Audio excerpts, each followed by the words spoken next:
এ জীবনে কিছু মানুষ তোমাকে এমনভাবে ছেড়ে দিয়ে ছুড়ে দিয়ে চলে যাবে যেন এই জগৎ সংসারে তোমার থেকে ফেলনার কিছুই নেই, তোমার থেকে মূল্যহীন আর কিচ্ছু নেই, তোমার থেকে অযোগ্য আর কেউ নয়।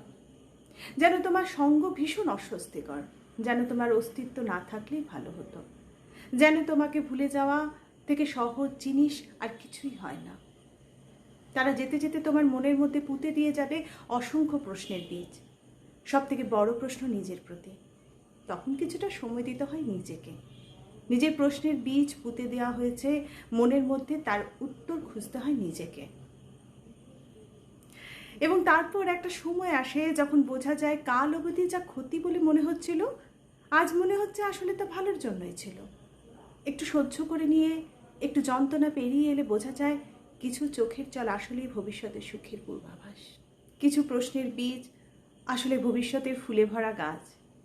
কিছু বন্ধ হয়ে যাওয়া দরজা আসলে ভুল ঠিকানা থেকে বাড়ি ফেরত আসার ইঙ্গিত।